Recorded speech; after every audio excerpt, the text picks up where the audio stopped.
Daniel Neal, responsible for CAD, Revit and materials. Patrick Murphy, involved in floor plans and natural ventilation systems. Jordan Shern, my task was looking at heating systems and cooling systems. Joel, okay, in charge of site layout and materials. The client required us to design a community and shopping centre. It was required to maintain a net zero energy usage per year.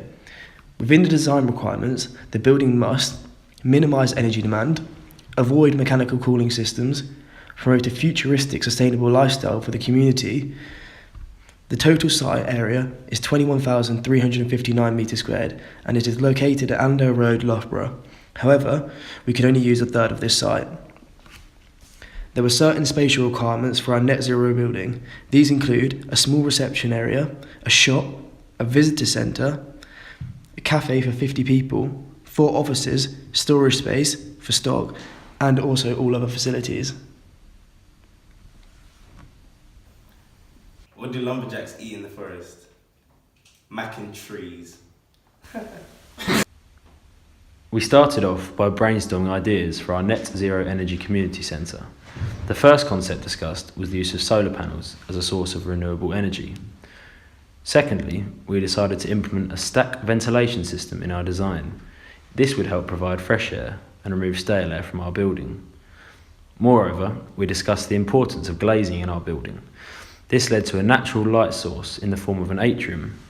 This, as well as extensive glazing around our building, would lead to a pleasant, naturally lit environment whilst maintaining thermal comfort. After this, we thought it would be beneficial to include a green roof because it would help maintain a sustainable design as the client required. Therefore, this was our initial design. Upon reflection and group discussions, we then realised that atrium had to be equal or above the roof level in order to avoid shading from above. As well as this, we opted away from glazing the east as this is where the least amount of sunlight is received. Also, stack ventilation on the west side of the building proved to be inefficient. This was because the solar panels couldn't achieve maximum potential due to the shading.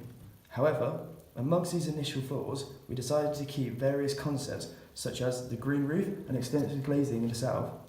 Therefore, we reached a final decision that this would be our final design of our net zero energy community centre. Upon deliberation and research, this became our final design concept for our community centre. Where we can, we have compacted the building as much as possible, as well as reducing surface area. This was done to reduce heat loss, overall reducing demands on heating and cooling. On the south facade of the building, we have maximised glazing in order to increase solar gain in the cooler months. This was done to reduce heating demand. However, to not increase cooling demand, we have implemented brise soleil over the glazing in the visitor centre and a retractable canopy over the glazing in the cafe. On the eastern side, there will be 2 ventilation stacks surrounded by a green roof. In contrast to the western side, which will have solar panel coverings to integrate our systems in order to produce a net zero energy building.